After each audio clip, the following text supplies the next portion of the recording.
राम राम भाई प्यारे साथियों। मैं आशा करता हूँ आप सभी लोग मस्त होंगे, स्वस्थ होंगे और बिंदास होंगे। और अभी पीरियड में गर्मी का भी टेम्परेचर बहुत अधिक है भाई। और आप लोगों की पढ़ाई बेटर चल रही होगी। जो मैंने अभी बेसिक कराया था उसमें से एक दो क्लास रह गई है, उसे छोड़ो। मैं चलो उस बेसिक को साथ में साथ वो होता रहेगा वो। अब आज से तुम्हारा मैथ स्टार्ट हो गया। देखो जो मैंने बेसिक कराया था उसका रोल दिखाऊंगा अब मैथ में क्या रोल है। ठीक है। आज से आज मैं करा रहा हूँ प्रश्नावली 1.1। ओके। और जो पुराने तुम लोगों का जो पुराना मैथ है उसमें जो अपडेट हो गई है, जो एक्सरसाइज जो 1.1 थी वो अब 1.2 हो गई है। 1.1 थी जो पुराने में, जो उठ गई है। अब 1.2 जो थी पुराने वाले में, जो 1.1 हो गई है। मतलब कुल कहने का मतलब ये है, कुछ एक्सरसाइजें उठ गई हैं, कुछ सिलेबस एनसीईआरटी जो सरकारी किताब है उसका जो सिलेबस थोड़ा कम हो चुका है, अपडेट हो चुका है। देखो जो आप लोग पुरानी किताब मत लेना, नई किताब जो अपडेट हो गया है वह लेना। प्लस उदाहरण सहित देखो तुम्हारा भाई पहले तो प्रश्नावली पूरी कराएगा, उसके बाद तुम्हें एग्जाम्पल भी कराएगा। ठीक है। एग्जाम्पल बहुत जरूरी है भाई। 90% मैं कह रहा हूँ एनसीईआरटी से पूरा पेपर तुम्हारा UP police and sorry UP board का एंड एनीथिंग, कौन सा भी बोर्ड हो जो वहां पर एनसीईआरटी चल रही होगी, वह सभी पर वह जो एनसीईआरटी में है तो उससे बाहर नहीं आएगा। जो तुम्हारे भाई का ये वादा है, एक एक क्वेश्चन में मिला दूंगा तुमको, ये भाई ने तुम्हारे ने कराया, ये भाई ने डिट्टो, वो भी डिट्टो। एक भी जो डिजिट होती है ना, नंबर होता है, वो भी चेंज नहीं होगा। ठीक है। आज मैं कराता हूँ 1.1। चलो देखते हैं पहला सवाल क्या है। देखो सभी अपना मैथ निकाल लो, वैसे स्क्रीन पे लग जाएगा। और मैं जो फॉर्मेट से देख रहा हूँ क्वेश्चन कौन सा है। ठीक है। पहला सवाल देखो स्क्रीन पर लगेगा। वो क्या है कि निम्नलिखित संख्याओं को अभाज्य गुणनखंड के रूप में ज्ञात कीजिए। तो आज पहले हम संख्याओं के बारे में बेसिक पढ़ते हैं, उसके बाद एक्सरसाइज कराएंगे स्टार्ट। ठीक है। संख्या देखो मैंने बेसिक में भी करा दिया है, संख्या किससे कहते हैं, जो मैंने एक चैप्टर कराया था प्रायिकता उसमें करा दिया था संख्याओं के बारे में। पर आज भी है, पढ़ लो तुम संख्या थोड़ा। आज पूरी तरीका से संख्याओं के बारे में पढ़ाऊंगा। ठीक है। पहले मैंने पढ़ाया था संख्या होती क्या है। देखो प्राकृत संख्या मैंने बताई थी, कौन सी संख्या होती है पहली, प्राकृतिक, नेचुरल, इंग्लिश में बोलेंगे नेचुरल नंबर, प्राकृतिक संख्या। प्राकृतिक संख्या क्या चीज है भाई, वो संख्या जो क्रम से लिखी जा सके, जैसे कि 1 2 3 4 5 6, जो डॉट डॉट डॉट। ठीक है। कौन सी संख्या, वह संख्या जो क्रम से लिखी जाती है, 1 2 3 4 5 6 dot dot dot infinity. Infinity का मतलब जानते हो भाई, इसका कोई अनंत नहीं है। ठीक है। इन्फिनिटी का मतलब तो सीखे। उसके बाद आती है प्राकृत संख्या के बाद सम संख्या आती है। कौन सी भाई, सम संख्या। कौन सी वाली संख्या भाई, सम संख्या। सम संख्या कौन सी होती है भाई, वह संख्या, डेफिनेशन लिखनी है तुमको साथ साथ, वह संख्या जो दो से डिवाइड हो। ठीक है। मैं भी लिख देता हूँ वह संख्या, चलो तुम लिख लेना। देखो लिखो संख्या, वह संख्या जो दो से पूरी पूरी विभाजित हो। वह संख्या जो दो से पूरी पूरी विभाजित हो या डिवाइड हो। जैसे कि देखो दो, इसमें दो का भाग जा रहा है, उसके बाद चार, उसके बाद छह, आठ, 10, फिर बाकी बाद 12, फिर 14 डॉट डॉट डॉट इंफिनिटी तक। ठीक है। उसके बाद क्या है, सम संख्या। उसके बाद आती है विषम संख्या। कौन सी, विषम संख्या। विषम संख्या कौन सी होती है भाई, वह संख्या इसके अपोजिट होती है सम संख्या की। वह संख्या जिसमें दो का भाग नहीं जाए। कौन सी वाली, वह संख्या, कौन सी वाली भाई, वह संख्या जिसमें दो का भाग नहीं जाए। ठीक है। वह संख्या जिसमें दो का भाग नहीं जाए, जैसे कि हमारी 1 है, 3 है, उसके बाद कितनी आ जाएगी, 5 है, 7 है, 9 है, डॉट डॉट डॉट इंफिनिटी तक। देखो एक में दो का भाग जा रहा है, तीन में जा रहा है, फाइव पांच में जा रहा है, सात में जा रहा है, नौ में जा रहा है, किसी में नहीं जाएगा। इसमें देखो दो का भाग जा रहा है, चार में भी दो का जा रहा है, छह में भी, आठ में भी, 10 में भी, 12 में भी, 14 में, इस प्रकार डॉट डॉट आगे तक जो संख्या होगी वो सभी में जाएगा। वही तीन संख्या, पहली संख्या प्राकृत संख्या हो गई, दूसरी सम संख्या, तीसरी विषम संख्या। उसके बाद भाई पूर्ण संख्या। कौन सी संख्या? पूर्ण संख्या। ठीक है। पूर्ण संख्या क्या होती है? देखो, पूर्ण मतलब पूरी, उसके साथ जो संख्या जीरो से स्टार्ट हो। डेफिनेशन इसकी क्या लगेगी? जो संख्या जो जीरो से स्टार्ट हो, जैसे कि जीरो, एक, दो, तीन, चार, पाँच, छह, डॉट डॉट डॉट इंफिनिटी तक। ठीक है, पूर्ण संख्या समझ लो। उसके बाद होती है अपूर्ण संख्या, छोड़ो वो तो आती नहीं है। फिर आती है भाज्य संख्या या सहभाज्य। पहले आती है सहभाज्य। सहभाज्य संख्या। सहभाज्य संख्या कौन सी होती है? वे संख्या वे संख्या या सबको छोड़ो, सबसे बेस्ट डेफिनेशन है वह संख्या जिसके दो फैक्टर हो। वह संख्या जिसके दो फैक्टर हो। अपनी देसी भाषा में वह संख्या जो एक से डिवाइड हो और जो खुद से डिवाइड हो। समझे या नहीं? वह संख्या जो एक से डिवाइड हो और खुद से डिवाइड हो। और तुमको डेफिनेशन या परिभाषा लिखनी है तो वह संख्या जिसके अधिकतम दो फैक्टर हो, मतलब दो से ज्यादा फैक्टर नहीं होने चाहिए। जैसे कि हमारी देखो, एक आती है, इसके क्या फैक्टर है? ओनली एक ही तो है, तो ये होगी सहभाज्य संख्या नहीं होगी। ठीक है। एक क्वेश्चन आ जाता है कि एक सहभाज्य संख्या है या भाज्य संख्या है? तो एक ना तो सहभाज्य संख्या है ना भाज्य संख्या है। ठीक है।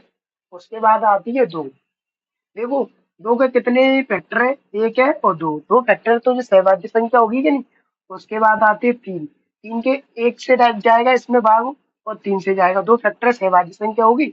उसके बाद है कितनी? देखो, चार होगी नहीं। देखो, अब इसके बाद चार है, तो इसमें एक से जाएगा, दो से जाएगा और चार से जाएगा। देखो, दो से ज्यादा फैक्टर हो गए तो ये सहभाज्य संख्या नहीं होगी। तो है, दो है, तीन है, पांच है, उसके बाद सात हो जाएगी, नौ नहीं होगी, उसके बाद 11 होगी, ठीक है, 13 होगी, फिर 17 होगी, dot dot dot dot infinity तक। ठीक है कि नहीं? वह संख्या जिसके दो फैक्टर हो, ओनली दो फैक्टर, दो से ज्यादा फैक्टर नहीं होने चाहिए, और ना ही एक होने चाहिए, उसके दो फैक्टर होने चाहिए। ठीक है। सहभाज्य संख्या। उसके बाद आती है भाई भाज्य संख्या। देखो, भाज्य संख्या, ठीक है, एक आती है भाज्य संख्या। भाज्य संख्या क्या होती है भाई? भाज्य संख्या होती है वे संख्या, डेफिनेशन कैसे लिखेंगे? वे संख्या जिसमें, वह संख्या जिसके दो से अधिक फैक्टर हो। दो से अधिक का मतलब तीन होने चाहिए, चार या पांच, 10, 15, कितने भी हो, और दो से अधिक होने चाहिए। तो उसके बाद देखो, ना तो एक होगी ना दो होगी, उसके बाद ना तीन होगी, चार सीधी, चार, फिर वहां के बाद छह, वहां के बाद आठ, वहां के बाद नौ, फिर डॉट डॉट डॉट इसी प्रकार आगे तक। देखो, ये और ये दोनों संख्या बहुत महत्वपूर्ण है। ये ऑब्जेक्टिव जो तुम्हारे 20 नंबर के ऑब्जेक्टिव आते नहीं है, इनसे सवाल बन जाता है। ठीक है। वो कैसे बनता है? देखो, वो पूछेगा कि सबसे छोटी सहभाज्य संख्या तो दो।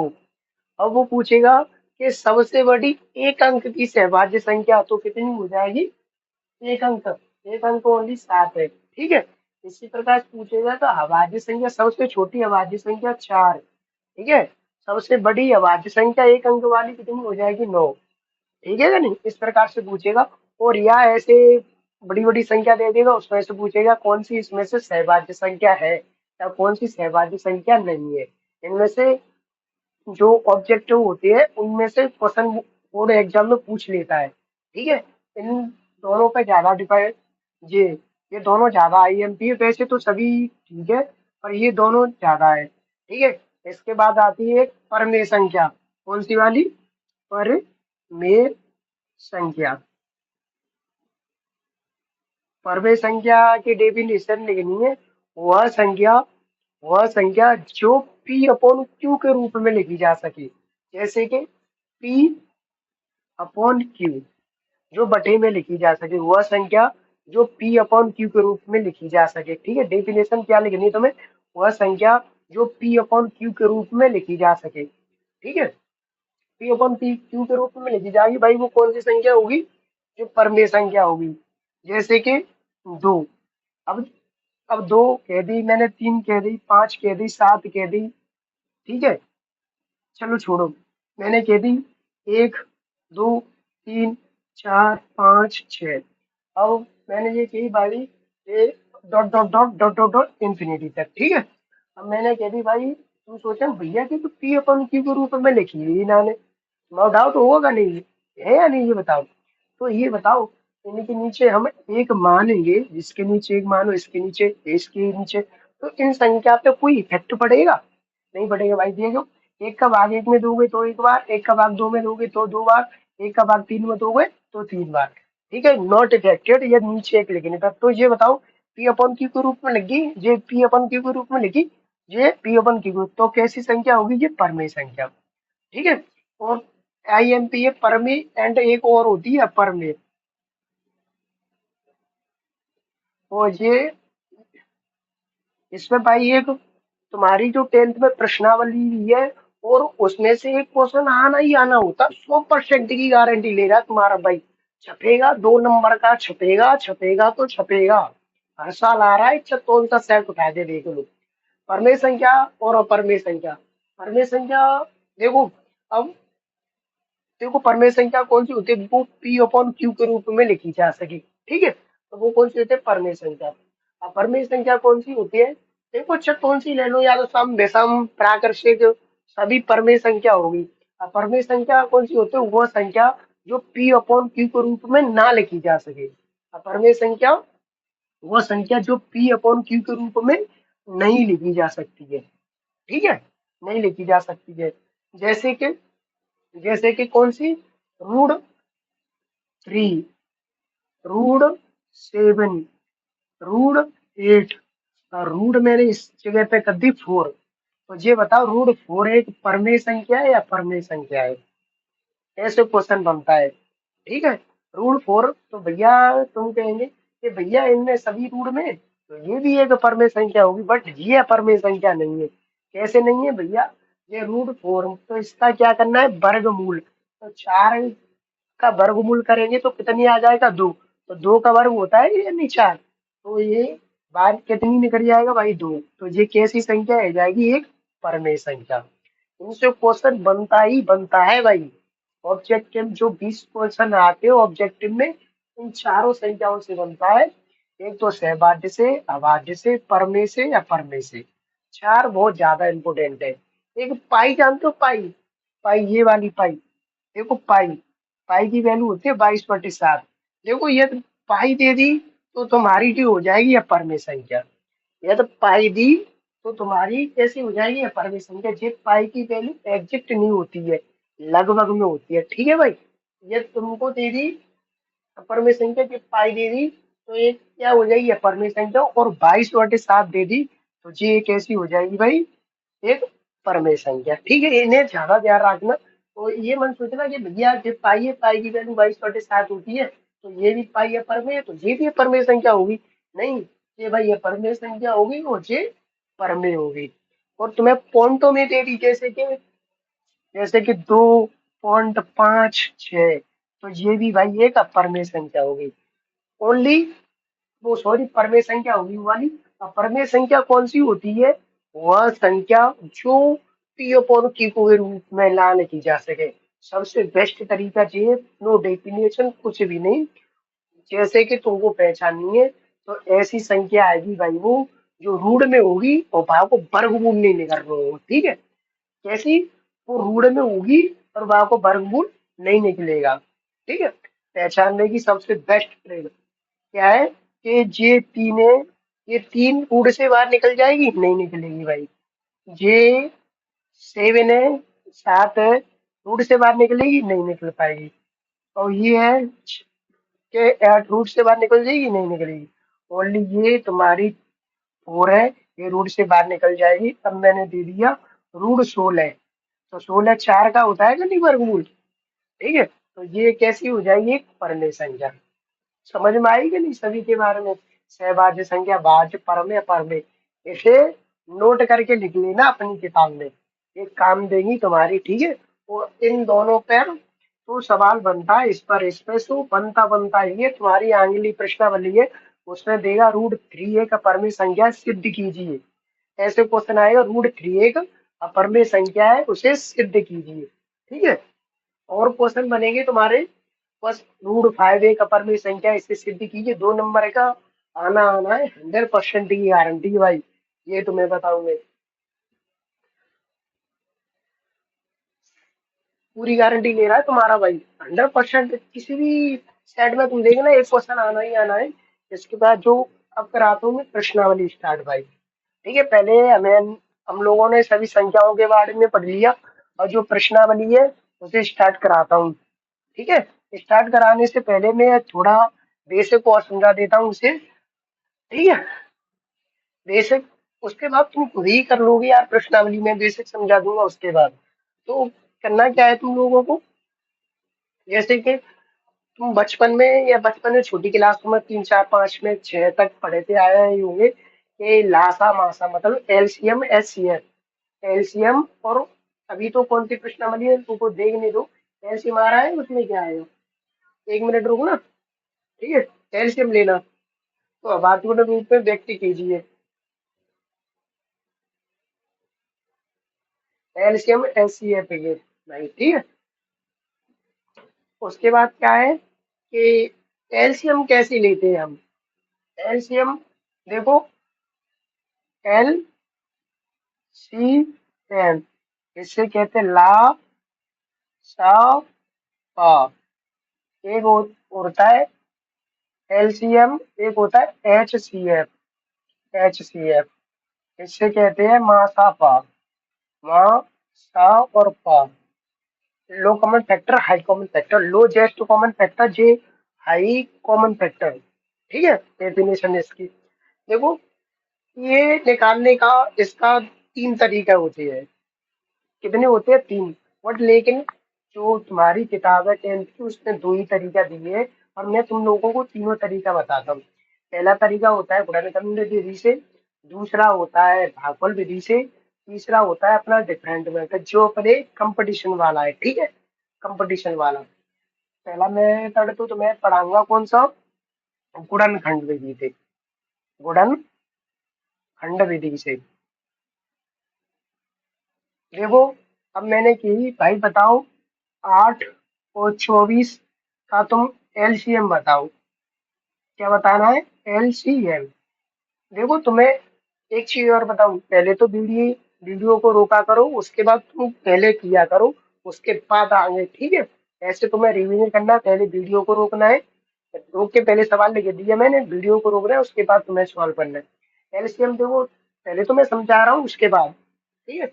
एलसीएम क्या है कि लोजेस्ट कॉमन फैक्टर और इसका एचसीएफ ज्ञात कीजिए। तो देखो, कौन सी विधि से, गुणनखंड विधि से, तो दोनों के फैक्टर करेंगे, 8 के अलग से और 24 के अलग से।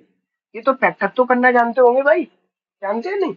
इसमें पहले 2 से देंगे कितनी बार, 4 बार। 2 से देंगे कितनी बार जाएगी, 2 बार। 2 से देंगे कितनी बार जाएगा भाई, 1 बार। जब तक करते तब तक नीचे एक ना रह जाए। ठीक है। उसके बाद क्या है कि इसमें 2 से देंगे 12 बार, इसमें 2 से देंगे कितनी बार, 6 बार। इसमें 2 से कितनी बार, 3 बार।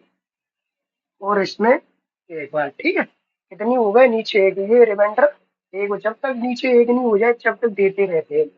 अब हमने बोला है कि एलसीएम इसका ज्ञात करना है। एलसीएम कहते हैं, देखो सबसे बेस्ट, देखो पहले तो किताबी तरीका थे, मैंने बताता हूँ। तो किताब में तरीका क्या होता है, फिर जो अपना देसी तरीका है तुम्हारा भाई का पढ़ाने का अंदाज अलग से होगा, वो वाला तरीका। ठीक है।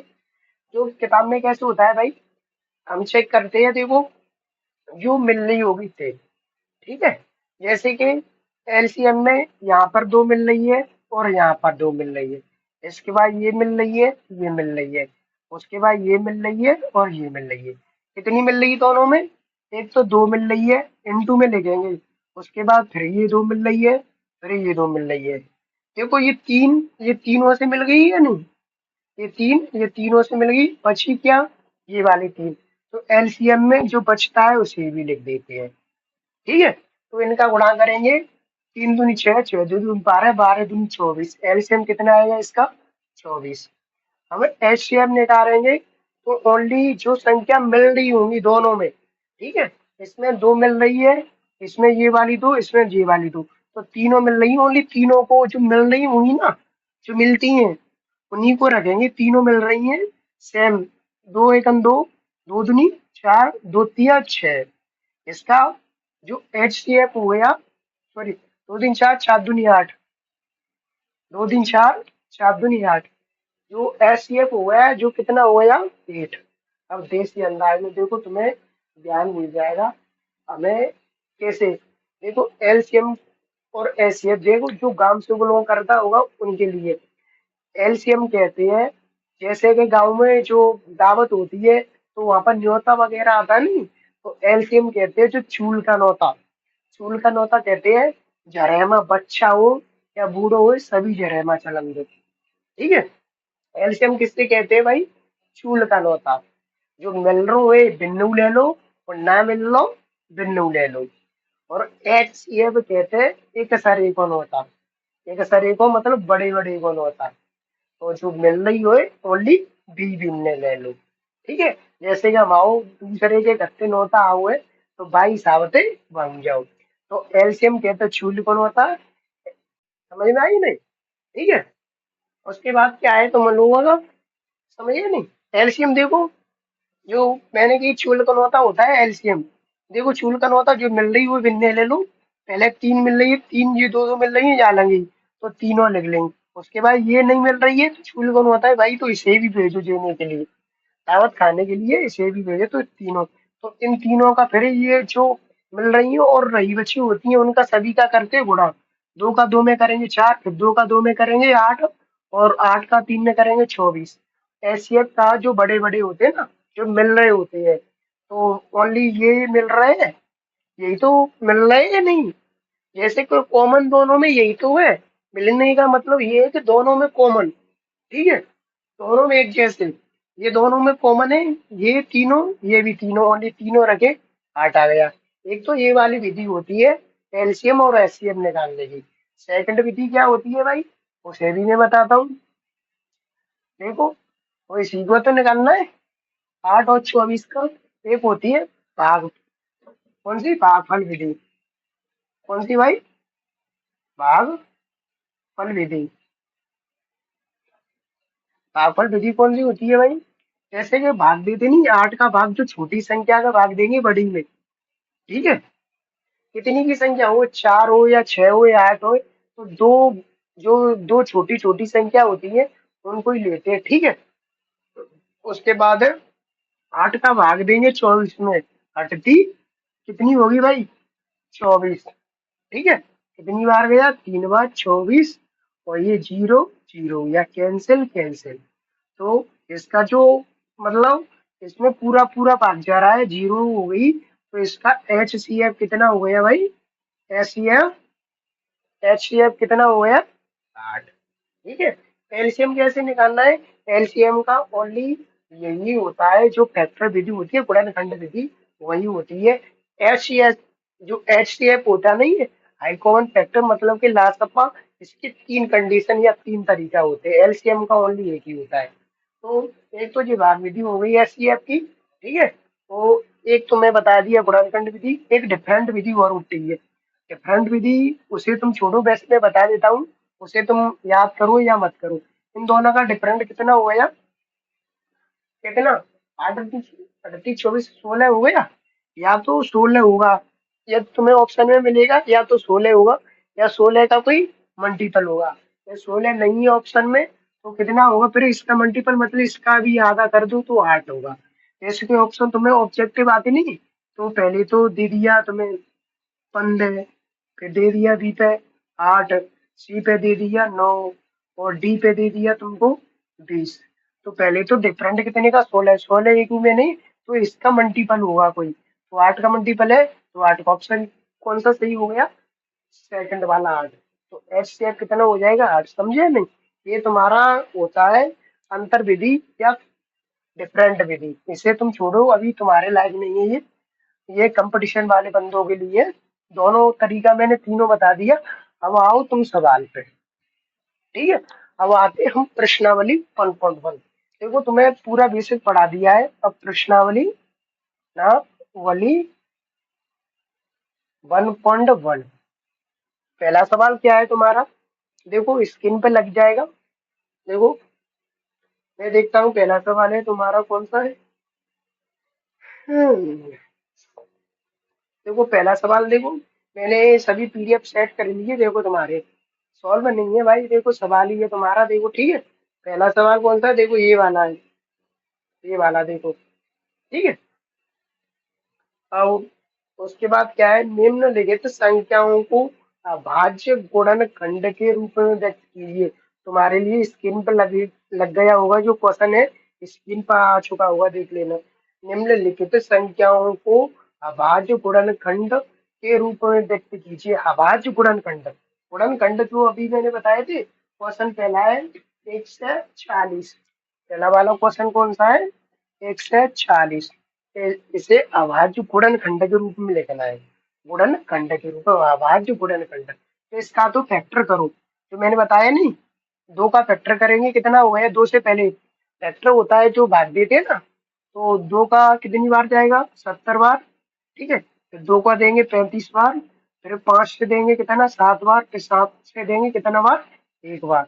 ये जब तक देते हैं तब तक नीचे एक नहीं आ जाता, क्या करते हैं, जब तक देते हैं भाई, जब तक नीचे एक ना आ जाए, पहले तो सबसे छोटी संख्या का देंगे, फिर उससे बड़ी, फिर उससे बड़ी, उससे बड़ी, ठीक है। पहले सबसे छोटी दी, इनका जा रहा है ये कितनी, 70 बार। अभी दो का जाएगा तो 35 बार, फिर पांच दे देंगे, इसमें भाग कितनी बार जाएगा, 7 बार, फिर सात दे देंगे भाग इसमें, तो कितनी बार जाएगा भाई, एक बार। तो इसे अभाज्य गुणनखंड के रूप में लिखना है ना, ठीक है। अभाज्य गुणनखंड के रूप में व्यक्त करना है, तो इसे कैसे लिखना है मालूम है, जैसे कि ये वाली है, देखो दो कितनी बार आई है, दो की पावर कितनी हो जाएगी, दो। अब पांच कितनी बार आई है, एक बार, तो पांच की पांच या पांच की पावर एक, इंटू सात कितनी बार आई है भाई, एक बार, तो सात की पावर एक, ये तुम्हारा ए एन एस आंसर है, ठीक है। यही तुम्हारा आंसर है, समझे नहीं, तुम्हारा एक बात समझो। करना क्या है कि 140 को अभाज्य गुणनखंड के रूप में व्यक्त करना है, तो पहले जो फैक्टर करेंगे, इसका जो एलसीएम लेते हैं उस प्रकार फैक्टर करेंगे। पहले दो से दिया भाग 70 बार, दो से दिया 35 बार, पांच से दिया 7 बार। देखो दो से 70 बार कटेगी, दो से देंगे इसमें भाग तो 35 बार कटेगा, पांच से देंगे कितनी बार कटेगा, 7 बार, सात से देंगे कितनी बार कटेगा, एक बार, ठीक है। तो जब तक देते तब तक नीचे एक नहीं आ जाता है, ठीक है। तो उसके बाद अभाज्य गुणनखंड के रूप में कैसे लिखेंगे इसे, ये दो कितनी बार आया, दो बार, तो दो की पावर कितनी हो जाएगी, दो। पांच कितनी बार आया, एक बार, तो पांच की पावर एक हो जाएगी। नंबर वन का अगला सवाल क्या है, देखो सेकंड वाला, ये सेकंड को तुम कर सकते हैं। देखो स्क्रीन पर तुम्हारी पे लग गया होगा, अभी 140 का 156 का अभी मैं करा रहा हूँ, चलो सेकंड वाला सवाल है 156, ठीक है। 156 सेकंड वाला सवाल कौन सा है, 156 है, 156। इसके जो फैक्टर करेंगे, दो से देंगे कितनी बार भाई, 7 बार, 8 बार, 7 बार जाएगा तो 14, एक चल जाते जाएंगे, 15 हो जाएगा जी, कितनी हो जाएगा, जो सॉरी 16 हो जाएगा, इसके आधे 8 हो जाएगा। अभी दो से देंगे, दो तिया छह, नौ, और दो तिया छह सही है। अब 39 थ्री से जाएगा, थ्री से थ्री, थ्री एकम, तीन तरक नौ, और 13 से जाएगा एक बार, जब तक देखते तब तक नीचे कितनी ही हो जाए, एक बार। इसका गुणनखंड फैक्टर के रूप में कैसे लिखेंगे भाई, जैसे कि दो, देखो दो कितनी बार आई है, दो बार, तो दो लिखेंगे। तीन कितनी बार आई है, एक बार, तो पावर एक लिखेंगे। 13 कितनी बार आई है, एक बार, तो ये इसका हो गया फैक्टर रूप, ठीक है। और जो अगले सवाल है तुम्हारे, जो कितने बच्चे हैं तुम्हारी भाई, देखो अगले सवाल है, एक है तुम्हारा 325, ठीक है, 325 है, सॉरी 3825, 3825 है। तीसरा सवाल, देखो मैं तीसरा सवाल रख रहा हूँ, कौन सा है, फर्स्ट सेकंड थर्ड, तीसरा कौन सा है भाई, 3825, ठीक है। और उसके बाद अगला सवाल तुम्हारी स्क्रीन पर लग जाएगा, चौथा वाला सवाल क्या है, देखो 5005, ये वाला है।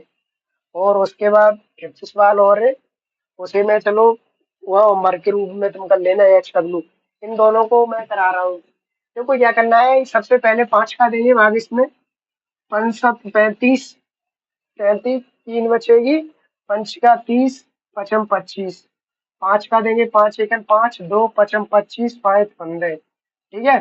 अब तीन का देंगे, ये पांच 15, तीन एकन तीन, अब अब कितने का देंगे? 17 का 17 थी 51, 3 से देंगे, देखो चलो 17 बार, ठीक है।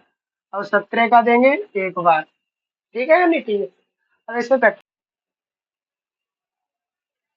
अभी भाई हो गए ये 3 14 वाला। क्या है कि इसमें पहले ही देंगे हम कितने से? 5 से।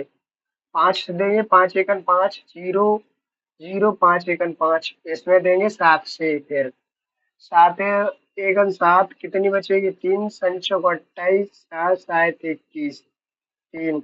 अब इसमें देंगे 11 से। 11 से देंगे भैया, क्या फिर जाएगा? एक और 3 बार। अब इसमें देंगे 13 से एक बार। तो 5 कितनी बार आया है भाई? एक बार। 7 कितनी बार आया है भाई? एक बार। 11 कितनी बार आया है? एक बार। इंटू 13 कितनी बार आया है? एक बार। तो ये इसका क्या हो गया? गुणनखंड विधि से हो गया, फैक्टर हो गए इसके, ठीक है। और करना क्या है भाई? और अगला जो सवाल एक बचा है, जो 7429, सवाल कौन सा है भाई? सवाल है तुम्हारा 7429।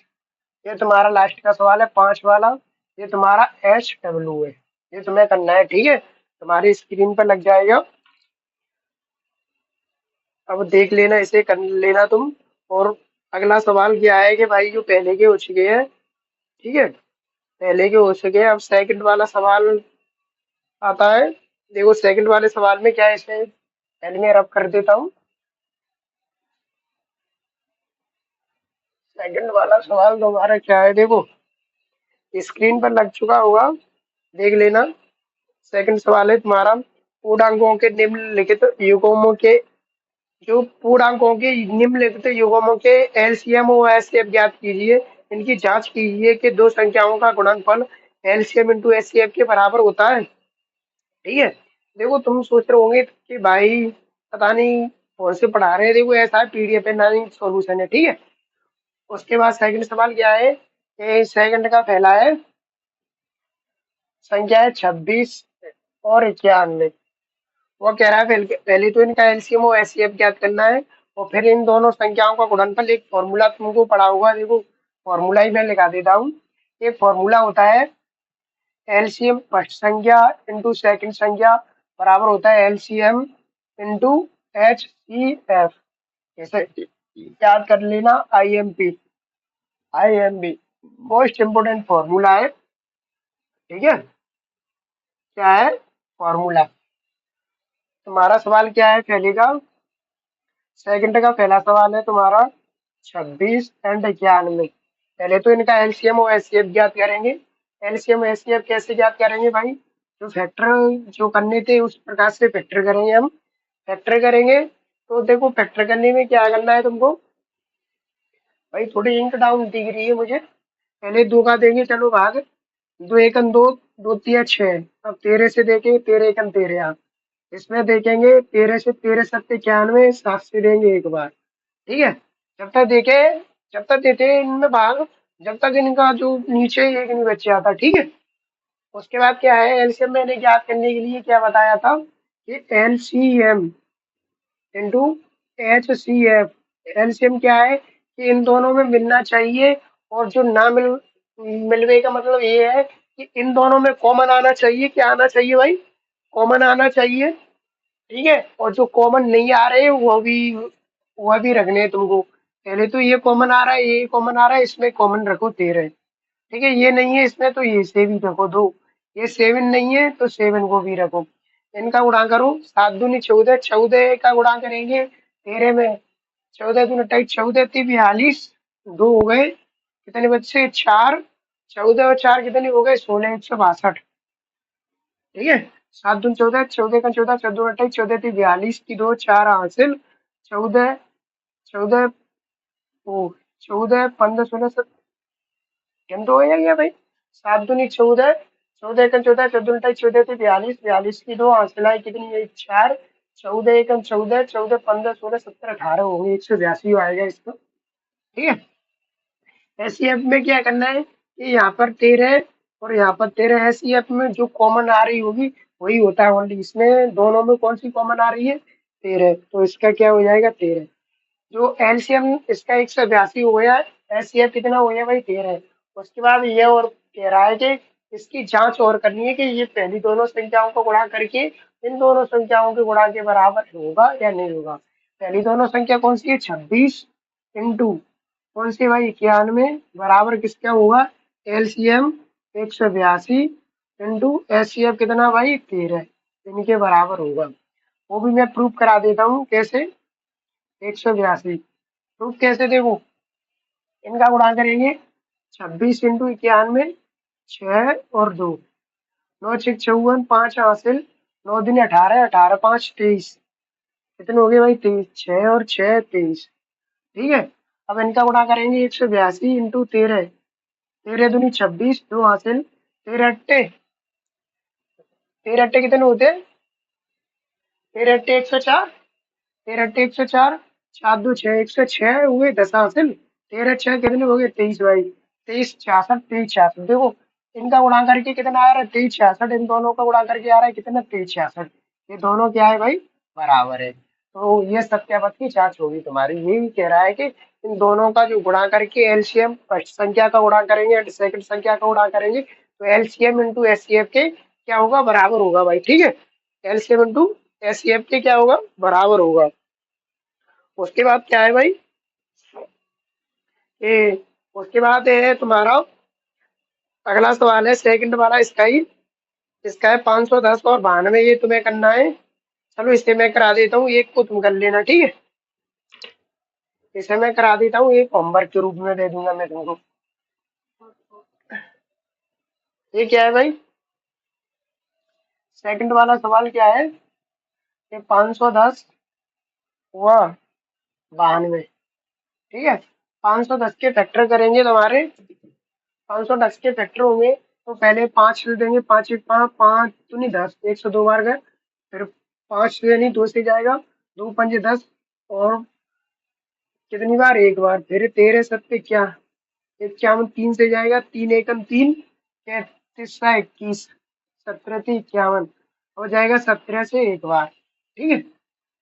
अब इसमें जाएगा 13 13, 13 7 91 होते हैं, तो 9 2 11, कितने से जाएगा भाई, 17, देखो 9 2 11, 2 से ही दे लो पहले, चलो छोड़ो पहले, 2 से देंगे 4 बेर, 6 बेर, फिर 2 से देंगे कितनी बार, 2 बेर 3 बेर, फिर 23 से देंगे कितनी बार, एक बार। देखो जो मैंने एलसीएम बताया था, एलसीएम क्या है कि इन दोनों में मिल रही हो, मिल रही कौन सी भाई, देखो 2 मिल रही है, 2 मिल रही है, इन्हें 2 मिल रही है उसे रखो, और जो नहीं मिल रही हो उन्हें भी रख लेते हैं। देखो 5 मिल रही है, नहीं मिल रही है, 5 को भी ले लो, 3 मिल रही है, दोनों में नहीं मिल रही है, तो 3 को भी ले लो, 17 मिल रही है, नहीं मिल रही है, 17 को भी ले लो, 2 मिल रही है, ये वाली नहीं मिल रही है, देखो ये वाली मिल गई बस, देखो ठीक है, तो ये और दूसरी नहीं है, तो उसके बाद 17 के बाद 2, 2 के बाद कितनी लेंगे, 23, ठीक है। तो इसके बाद एलसीएम हो गया, एचसीएफ कैसे करेंगे, इन दोनों में मिल रहा हो, जैसे कि इसमें ये 2 मिल रहा है, इसमें 2 मिल रहा है, तो एचसीएफ इसका कितना आएगा भैया, 2 आया। इन सभी का गुणा कर लेना भाई, देखो गुणा भी मैं करूँ, देखो 23 दूनी 40, इन दोनों का गुणा करके कितना आ गया भाई, 46, देखो 5 दून 10, 10 या 30, और 30 का गुणा करेंगे 17 में, 17 17 3 51, 510, अब इन दोनों का गुणा कर लो, 510 इंटू 46, 0 6 54 30, इंटू 0 4 5 20, जो हो जाएगा तुम्हारा 0 6 4 3 2, 34 23 460, गुणा करके आ गया इसका 23 460, ठीक है। अब इनकी जांच करनी है तुम्हारी, पहली संख्या 510 है, सेकंड संख्या 92, इंटू 23 460, इंटू एलसीएम जिसका क्या हो जाएगा, एचसीएफ कितना आया है, 2, इन दोनों का गुणा करेंगे, इन दोनों गुणा दोनों बराबर होंगे, ये तुम्हें करना है घर पर, ठीक है। ये HW है, ये तुम्हें घर पर करना है, ठीक है। अगला सवाल कौन सा है, वो तुम्हें घर पे करना है, वो मैं लिखा रहा हूँ, स्क्रीन पे देख लेना, स्क्रीन पर आ चुका होगा अगला सवाल। अगला सवाल का है, तीसरा वाला, थर्ड वाला सवाल है, ये वाला है 36 व 54, ये तुम्हें HW मतलब घर पे करना है, ठीक है। इतना तो समझोगे, अब तो कर लोगे भाई। कर पाओगे या नहीं? करना तो पड़ेगा भाई। ठीक है। अब देखो अगला सवाल करेंगे। अगला सवाल क्या है भाई? अब सेकंड है। अब कह रहा है, देखो स्क्रीन पर सवाल आ गया होगा। आवाज गुणनखंड, देखो सवाल क्या है। आवाज गुणनखंड विधि द्वारा निम्नलिखित पूर्णांकों के एलसीएम व एचसीएफ ज्ञात कीजिए। वो कह रहा है आजा आवाज गुणनखंड, गुणनखंड विधि द्वारा निम्नलिखित पूर्णांक के एलसीएम व एचसीएफ ज्ञात करने बच्चों। भाई आवाज गुणनखंड विधि द्वारा करने, पहला सवाल क्या है? 12, 15 और 21। पहला सवाल क्या है भाई? तीसरे का पहला सवाल है। 12, 15 और 21 वही है वाचुकुंड खंड विधि। उड़न खंड विधि होती नहीं वही वाली। ठीक है।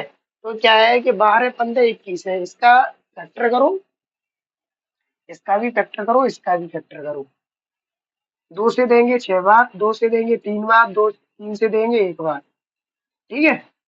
3 से देंगे 5 बार, 5 से देंगे 1 बार। 3 से देंगे 7 बार, 7 से देंगे 1 बार। तो क्या क्या ज्ञात करवा रहे हैं भाई? तुम्हारा एलसीएम और एचसीएफ ज्ञात करवा रहा है। अब देखो 3 संख्या का आ गया इसमें एलसीएम, और ये हो गया एचसीएफ। एलसीएम 3 संख्या का आ गया। आ गया तो क्या किया जाए? कुछ भी नहीं यार, वही ये इजी संख्या है। 3 संख्या है या 4 संख्या है, कुछ भी आए तुम्हारे भाई पढ़ा रहा है तो कोई टेंशन नहीं लेना है तुम लोगों को। करना क्या है कि 3 संख्या का आ गया है तो सबसे पहले मैंने क्या बताया था एलसीएम में? जो मिल रही हो बच्चों, जो मिल रही हो उसे रखो। देखो 2 मिल रही है कहीं पे नहीं है, पहले ये मिल रही है, 3 यहाँ पर मिल रही है, 3 यहाँ पर, 3 यहाँ पर, जो मिल रही है पहले उसे रखो। 3, ये 2 मिल रही है नहीं मिल रही है उसे भी रखो। ये वाली 2 मिल रही है नहीं मिल रही है इसे भी रखो। 5 मिल रही है नहीं मिल रही है इसे भी रखो। 7 को मिल रही है नहीं मिल रही है इसे भी रखो। ठीक है। और जो एससीएफ मैंने क्या बता रहा था, इन तीनों में कॉमन आनी चाहिए। वो सभी में कॉमन, तीनों में कॉमन 3 आ रही है, 3 और जो 3 तो एससीएफ हो जाएगा 3। इनका गुणा कर लो। देखो 5 दून 10, 10 दून 20, 20 या 60, 60 इंटू 7, 7 6 42, 420। ठीक है। इसका एलसीएम आ गया 420, एचसीएफ आएगा इतना 13। नेक्स्ट सवाल देखो, नेक्स्ट सवाल क्या है? नेक्स्ट सवाल है 17, 23, 29। अगला नेक्स्ट सवाल क्या है भाई? 17, 23, 29। सेकंड सवाल है इसका, जो स्क्रीन पे देख लेना लग गया होगा। 17, 23 और 29। देखो सभी का अलग अलग फैक्टर करो। देखो इसमें ओनली 17 से जाएगा एक बार, इसमें 23 से जाएगा एक बार, इसमें 29 से जाएगा एक बार। तो एलसीएम और एचसीएफ ज्ञात करना था। एलसीएम कैसे ज्ञात करेंगे भाई? जो एलसीएम ज्ञात करते हैं कैसे? जो सभी पहले तो ये देखते हैं सभी में कॉमन क्या है, कुछ भी नहीं है। तो ये 17 कॉमन नहीं है इसे भी रखो, 23 कॉमन नहीं है इसे भी रखो, 29 कॉमन नहीं है इसे भी रखो। एससीएफ में क्या होता है, जो कॉमन हो उसे लेते हैं। ठीक है। एससीएफ में क्या करते हैं, जो कॉमन होता है उसे लेते हैं।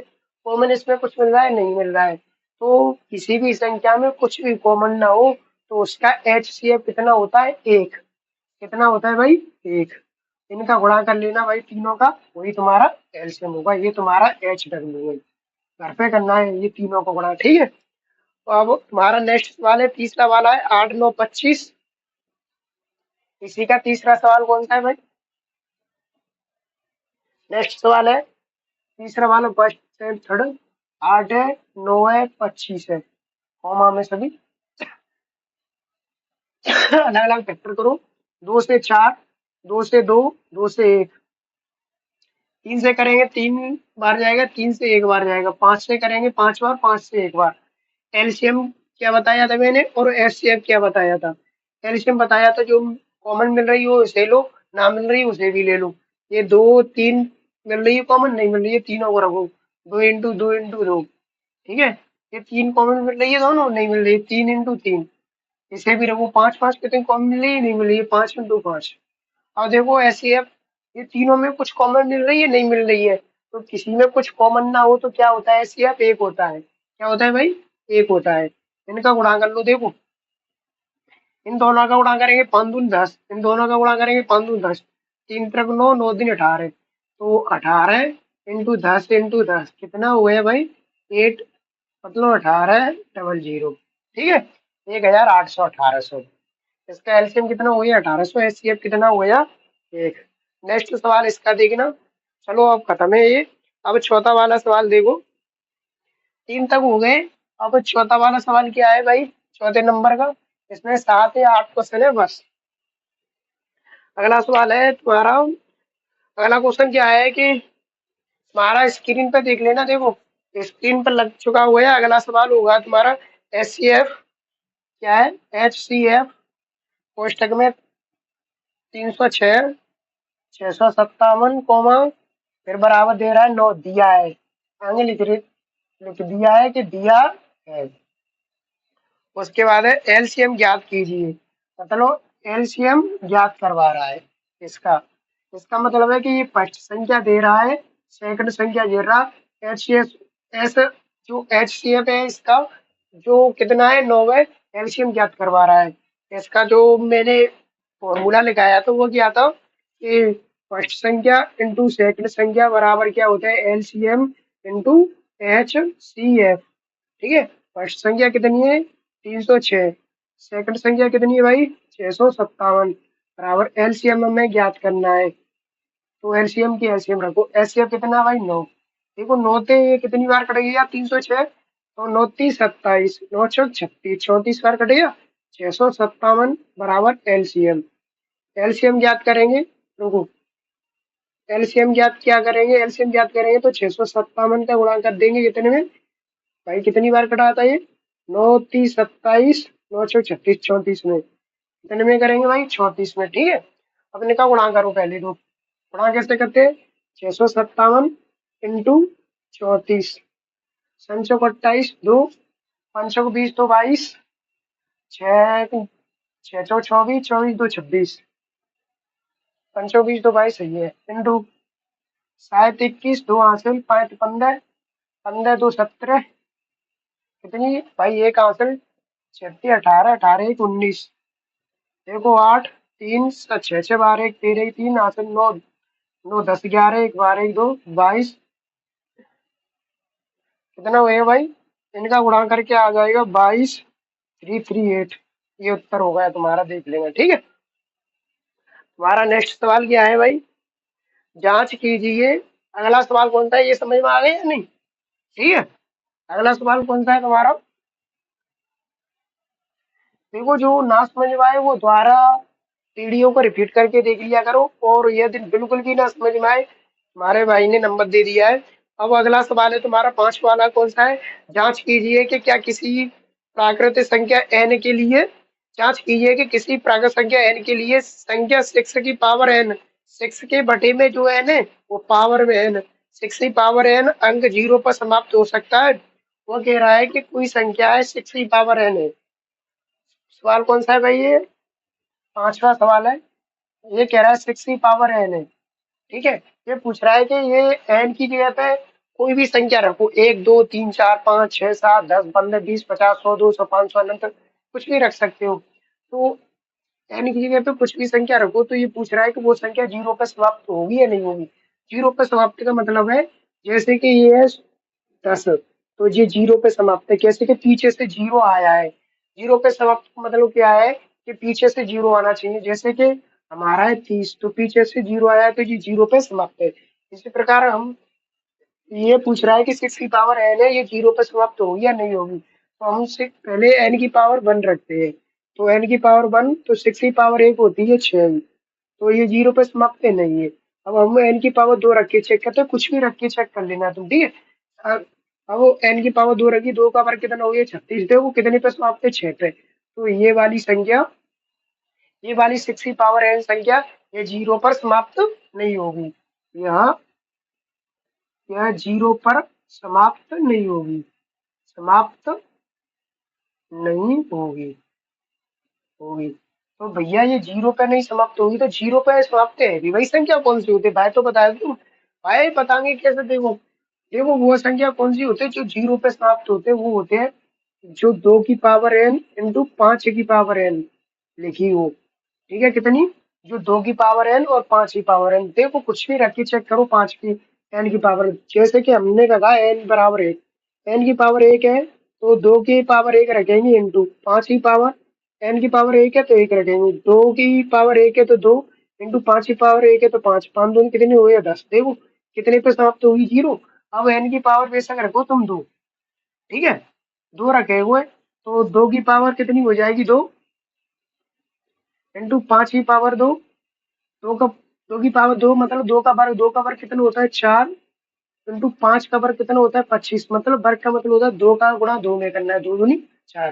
पांच का वर्ग का मतलब है पांच का गुणा दो में पचम 25, 25 चौका कितनी हो गई, 100। देखो जीरो पे समाप्त हो रही है नहीं, तो कौन सी संख्या जीरो पे समाप्त होगी, दो की पावर एन और पांच की पावर एन जो गुणा के रूप में लिखी होगी, वो संख्या तुम्हारी जीरो पे समाप्त होगी भाई, ठीक है। कौन सी संख्या जीरो पे समाप्त होगी, वो संख्या तुम्हारी जीरो पे समाप्त होगी। उसके बाद नेक्स्ट क्वेश्चन है, नेक्स्ट क्वेश्चन क्या है तुम्हारा, सिक्स वाला भाई। सिक्स क्वेश्चन है, एक दो सवाल और रह गए, तुम्हारी प्रश्नावली पूरी खत्म है। सिक्स वाला सवाल है, व्याख्या कीजिए कि सात इंटू ग्यारह इंटू तेरह प्लस प्लस तेरह और सात इंटू छह इंटू पांच इंटू चार इंटू दो इंटू दो, सॉरी इंटू दो इंटू वन प्लस पांच भाज्य संख्या क्यों है।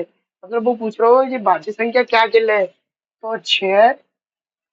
देखो भाई इसमें स्याही अच्छी हो चुकी है, चलो लाओ डार्क टाउन काम ही कर रही थी, तो तेरह प्लस के तेरह कॉम और दे रहा सात इंटू छः इंटू पाँच इंटू चार इंटू तीन इंटू दो इंटू एक प्लस के पाँच, प्लस के पाँच, कौन सी प्लस के पाँच। तो ये पूछ रहा है कि ये संख्या भाज्य संख्या क्यों है, तो पूछ रहा है कि भाज्य संख्या क्यों है। भाज्य संख्या के बारे में मैंने बताया था, भाज्य संख्या कौन सी होती है बताना, बताओ जल्दी रिकॉल करो भाज्य संख्या। भाज्य संख्या मैंने बताया था वह संख्या, वो क्या बताया था, वह संख्या, क्या बताया था, वह संख्या जो, कौन सी वाली संख्या, वह संख्या जो, या सीधी डेफिनेशन ये थी, वह संख्या जिसके तीन से अधिक, दो से अधिक फैक्टर हो, वह संख्या जिसके दो से अधिक फैक्टर हो। तो हमें इसके दो से अधिक फैक्टर करने हैं भाई। देखो ये बताओ, ये एक तो पूरी संख्या है, ये वाली पूरी है, तो इसमें से और इसमें से कुछ कॉमन आ जाएगी, तेरह कॉमन आई ही नहीं, आ गई या नहीं। तो यहाँ पर बचा सात इंटू ग्यारह इंटू एक प्लस के यहाँ पर बचा एक, इसे सॉल्व कर लो पूरे क्वेश्चन को, तेरह इंटू, देखो तेरह वो सात का गुणा ग्यारह में करेंगे सतहत्तर, सतहत्तर गुणा एक में करेंगे तो सतहत्तर, तो एक कितनी हो जाएगी, अठहत्तर। इसे सॉल्व करके कितना आएगा, इतना। अब इनमें से देखो क्या कॉमन आ रहा है, पांच कॉमन आ रहा है नहीं, पांच कॉमन आ रहा है, तो सात इंटू छह इंटू पांच ये पे एक इंटू चार इंटू तीन इंटू दो इंटू एक प्लस के एक। अब इसे सॉल्व कर लो, देखो तीन दूनी छह, छह एकन छह, छह चौ चौबीस, चौबीस एकन चौबीस, चौबीस इंटू सत्तर, सत्तर सात छह बयालीस, गुणा कर लो। इन दोनों का गुणा करेंगे तो कितनी हो जाएगी, सात दूनी आठ, सात दूनी आठ, चार सोलह इंटू दो दिन चार और आठ, आठ छह चार दस की जीरो हासिल आई, एक आठ नौ एक दस, चलो यार भाई एक से आठ, इनका गुणा करके एक जीरो, तो इनका सभी का गुणा करके कितना आ जाएगा, एक से नौ। तो भाई देखो 108 तो इनका एक जे, तो पांच इंटू कितना आ गया, एक से नौ।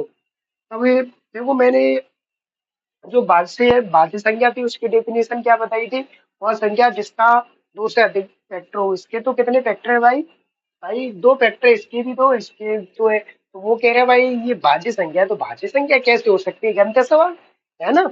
नहीं है भाई गलत है, यही तो मैं कह रहा हूँ, ये गलत नहीं है। गलत नहीं है तो मतलब क्या है कि इसमें एक से गुणा कर दिया जाए और इसमें एक से गुणा कर दिया जाए, तो संख्या पे कोई इफेक्ट पड़ेगा, नहीं पड़ेगा भाई।